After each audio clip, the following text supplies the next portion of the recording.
floor is open for any questions that you might have. Please introduce yourself and ask your question. Good morning, everyone. I am Representative Geraldine Roman from the Philippine House of Representatives. This question is for Mr. Jamil Jaffer. I am very much interested in what you said, that innovation should come first before regulation. Now, in the Philippines, we have a legal void. We don't have any laws regarding AI.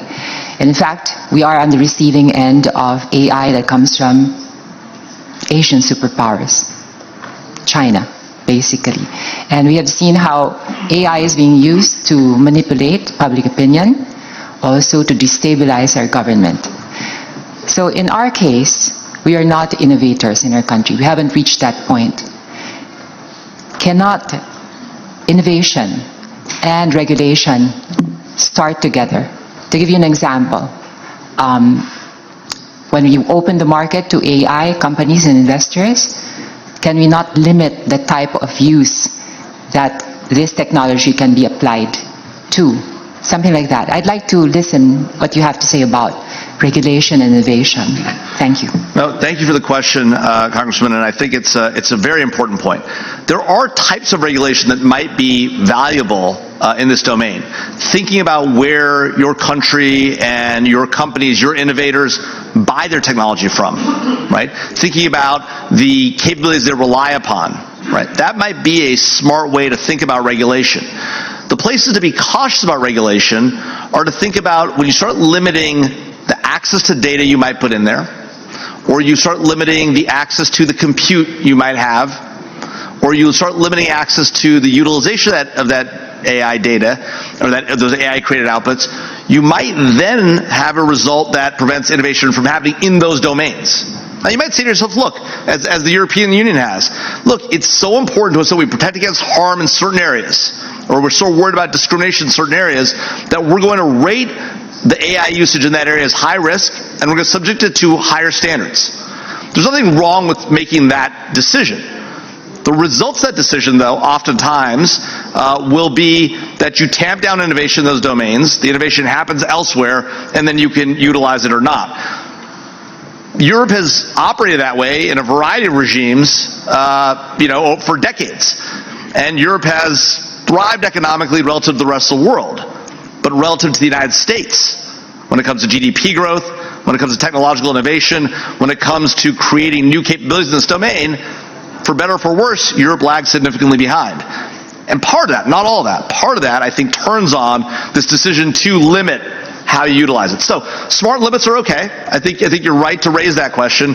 But if you step too far in an effort to, with the right mentality, protecting your citizens, ensuring less harm, you can have these significant knock-on effects on innovation, and you just have to make that trade-off. Europe has made a choice, and we've seen the results. Yes, sir. You want to comment?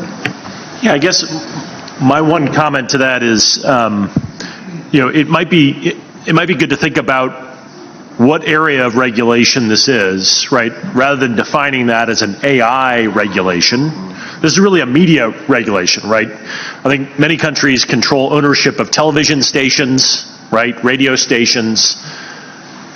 In many ways, we've created sort of internet media platforms that are, borderless in the way in which they're applied.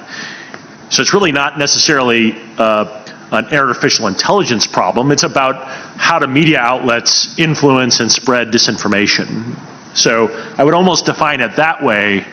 And I think we've gotten so caught up in this idea that it's artificial intelligence that it's manipulating and causing disinformation. I think we should be very clear. It's humans that are using artificial intelligence tools across various media outlets to do that, not artificial intelligence. I do agree that AI has positive uses. And I would also like to comment to what Mr. Turpin said, that in the Philippines, I personally am in the process of crafting a bill that would actually regulate social media platforms. We all value our constitutional right to freedom of speech, and to actually try to regulate content creation per se is something that is not viable and most probably unconstitutional. So we are trying to regulate social media platforms so that they can act as gatekeepers to keep away the purveyors of fake news, etc. So just in the right direction, I think we are headed. Thank you. Yeah, and if I can also add, I would look at this from, and I think that's the right approach, Congressman, I would look at this from the lens of the activity. So you're not regulating the technology, but you're regulating how the technology is being applied, right? There are regulations on the books now, whether it's, say, in financial services, banking, prohibiting discrimination against those who are applying for loans. AI can be used to discriminate, as we know, and so those regulations are on the books that will prevent that kind of discrimination. But I think what Professor was saying, what others have been saying, is that going in with that regulation first mentality will prevent a lot of those innovations that will actually be, again, regulated, because the activities are already regulated. You don't need a whole new regulation on the technology, but rather on those activities. So the riskier those activities are, the more, say, consumer-facing, people-facing, you want to ensure that the consumers, the people are protected, the more regulation. The less riskier the activity, the less regulation. But there's a happy medium, or there's a balance that needs to be. Yeah. Thank you, Comas. Yeah, we had a question up here. Yes, thank you very much. I'm Senator Titus Corlețan, Chairman of the Foreign Relations Committee of the Romanian Senate. Speak up, please. Following a little bit your comments, it's not a question, it's a comment, but a brief comment. I want to draw your attention to the fact that exactly 1 year ago, in May last year, the Council of Europe, which is the oldest pan-European organization based in Strasbourg, European Court of Human Rights, standards in democracy, rule of law, human rights, adopted the first ever international treaty on artificial intelligence, but not only on artificial intelligence, in relation to what one of the keynote speakers mentioned, the need to protect the human dignity and fundamental human rights. It's an important step forward for a framework regulation. It's not a perfect one. It's not a perfect legal solution. Why? Because before the final adoption by the Committee of Ministers, by the governments of this treaty, us, the Parliamentary Assembly of the Council of Europe, and I saw a number of colleagues which are coming from Lithuania, Azerbaijan, Republic of Moldova, Romania, which are members of the Parliamentary Assembly, we have adopted a positive opinion to support the adoption of the Convention with a number of amendments. And one of the amendments was related to the need to adopt a specific regulation against the abusive use of the artificial intelligence that can alter fundamentally the integrity of the political electoral processes. Unfortunately, the Committee of Ministers didn't take on board our amendments for the sake of a speedy procedure. And we saw 9 months later what happened in my country, in Romania, during the presidential elections. So what I'm saying is the fact that there is a step forward. We'll be obliged to update quite fast, in my opinion, with amending protocol of the Framework Convention, and just to signal the fact that this is an open international treaty that can be signed and ratified also by the non-European states if there is a specific interest. Thank you. Thank you for your comment. Yes, sir. Yes, I come from Kenya, in Africa. The comment that I have in respect of AI is this. It's a new technology, but it is created by people with biasedness. The question is the biasness that is included in the AI, the algorithm and other issues. So you can talk about it, because AI does not have a conscience like a human being. It does not have that conscience to decide between A and B. In Africa, we have gone through colonialism of different types. Now we have come into neo-colonialism. Now we are coming to AI colonialism, where it depends upon the information and the data collection. You speak about socialism in Africa. Tanzania is not as bad as you say when you come over. The situation that I'm trying to possess is this. We are getting AI colonialism in Africa, whether it's Congo, whether it's South Africa, and other places. We have got these people who are coming that we had somebody called the World Coin. They took our iris, the copy of the iris. Now we don't know what for. They went to go and develop something in the United States. So the classic example that I would like to try to suggest to you is regulation, yes, at your level. We wish to understand it at our level. What is the African concept of AI? Because there's nothing new. We were with drums, then we came to communication, then we came to computers, and I remember computers were something that we never knew. When I was a young man, I used to stand outside a call box waiting for a telephone conversation I had arranged 1 week before. So I think things are changing. In Africa, and I speak for Kenya, we think we are on the forefront of AI, but we are not. The situation is misused. So that is when you're talking about regulation, we're talking about Western standards. I think what we need to also do is to redesign it, to see how each country can regulate its AI according to its own standards. Thank you very much. Thank you very much. Further questions? Thank you very much for the opportunity. Agbedi Yejemna Frederick is my name. I come from the Parliament of Nigeria, particularly the House of Representatives. Riding on what my colleague from Kenya has said, in Nigeria, we have tried several times as a parliament to regulate the social media. And what Nigerians believe is that if you regulate anything coming from the social media, it means that you are making a law against freedom of speech. And so whatever you promote in AI, in the social media, once you want to regulate it, it is seen as anti-people's bill, anti-people's law. And so Nigerians will come out vehemently against it, and it has always failed. And with what is coming from the AI, certainly when you want to attempt to regulate it, it will be seen as anti-people's law. And in Africa, particularly in Nigeria, we haven't grown to the level where we'll be able to have tech control of what AI is going to be delivering to our people. In that situation, it gives us a lot of concern. What will be the prescriptions? I think that's my remark. Thank you. Thank you very much. Yes, sir, Dr. Meyer. Paul Maurer, President of Monterey College, United States. All three of you cited the human factor in AI, the need for humans to come alongside. Human teaming was one of the comments, working with humans, the need for ethical boundaries, do no harm. I'd love to hear one or more of you amplify on the human factor in AI. Sure. So I just want to be very clear, AI does not operate without human guidance. I mean, the type of artificial intelligence we have now, artificial narrow intelligence, is deeply, deeply dependent upon human teaming. It really the applications only work across narrow tasks.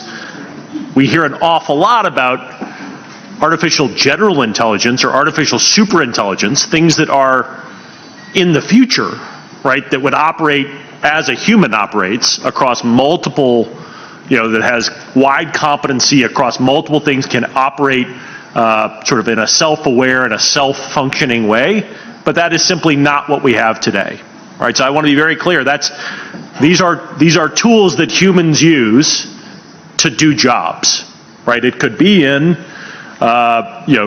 creating and disseminating narratives across social media, but it's also allowing companies to be able to process large amounts of their own data to be able to see faults in manufacturing lines. It's generally the same things. They're tools. It's really a continuation of an information technology revolution that began in the 1980s, right? Artificial intelligence is simply one more piece of that. It's a human tool, not its own thing yet. Any further comments? Dr. Cameron. Thank you so much, Congressman Pittenger, and for the panel for your exemplary remarks today. I was wondering if there is any kind of work ongoing looking at jobs of the future, that AI, as was mentioned a minute ago, will start to take on some of the roles that humans have done in their day-to-day work lives, and what will the work of the future look like, and how will that impact the contract that governments have with their citizens in terms of taxation, for instance? Is there any kind of work? I think this is one of the very crucial aspects that we have to look at. Yeah, I mean, look, we've seen a lot of changes already in the way that humans interact with AI, but also the role that AI plays in the workforce. If you look at a company like Anthropic, that is one of the big AI companies, they have a model called Claude. I was on a panel with the Chief Information Security Officer of Anthropic, and he told the audience that today, 30 to 40% of Anthropic's new code for Claude, its developments on top of its existing model, are done by Claude itself. The code is actually written by the LLM to improve itself. He said by the end of the year, 30% today, by the end of the year, it'll be upwards of 80%. They have guardrails in place. Anthropic is a company that prides themselves on responsible AI innovation. They have guardrails in place. The guardrails are something like the following. I may not have to get this exactly right, but the way he described it was, if the model improves itself through this coding methodology by more than 1,000x per year in a single 12-month period, the circuit breaker kicks in and they'll stop development. But 999x in 12 months, that's okay. You think about how powerful the models are today. So it gives you a sense of some of the jobs that might shift away. This isn't going to be, while there may be major shifts, there will be new opportunities. You've seen already prompt engineers, people who are designing queries for AI tasks, being paid upwards of 6 figures without a college degree. So it's an interesting dynamic. In a lot of ways, there was an initial take that the advent of generative AI and its implications out in the world would be that you'd lose a lot of blue-collar jobs. The reality is actually more likely to have a much more significant impact on white-collar jobs. Now, the upside to that is that as it replaces these sort of white-collar jobs and enables everybody to have access to a legal assistant at their fingertips, right? A coder at their fingertips. It'll also take the people who are good at that stuff and who are innovative and who are creative and incentivize them to do more and have more time and more opportunity. So it'll actually enhance human creativity. I actually think this is, in a lot of ways, the angst about AI and its destruction of the workforce and its impact on blue-collar workers and its impact on creativity, I think is exactly the opposite. And while it's true that you will need to ensure that AI models, in order to develop faster, have access to lots of data, and we, in the U.S., we have this doctrine of fair use when it comes to copyrighted materials, right? There's a debate going on in the U.S. today if whether the use of data for AI models is fair use or not. And my view is if you don't consider the use of data to train an AI model fair use, you're going to kill the baby of AI. You're going to kill the AI innovation. And so you've got to allow it to be fair use. Then the question is, how do you ensure that innovators and creators are incentivized? That's a different, separate matter, right? But I actually think you're going to see more creativity, not less, with the advent of generative AI. And so I think there are really unique opportunities in allowing people to be more creative. So I'm not worried about the jobs of the future. They'll be very different, I think, than the jobs of today. But they'll take advantage of what makes us uniquely human in things that AI simply cannot, and I'm not sure ever we'll be able to do, and replace that creativity and that conscience and the things that we were talking about earlier. And to the earlier gentleman's question about from Kenya about the biases of these models, there's no doubt that the data you train these models on, particularly when it comes from a Western-only corpus, right, is going to give it a certain sensibility. And then if you counsel the model and you instruct the model to apply, say, Enlightenment values, as I heard one company has done, right? That's going to have a certain flavor to it. You're exactly right. But nothing prevents a country in Africa, a university in Africa, multiple universities coming together and developing your own model, trained on African data. You leverage other data from around the globe, but trained on African data, trained on African values, and developing that. China's done it with its models, right? There are challenges in doing that, right? There are But the advent of generative AI actually allows you to do it faster and faster. And so I think there are real opportunities here that are potentially taken advantage of. Thank you, panelists. Thank you, panelists. Outstanding presentation.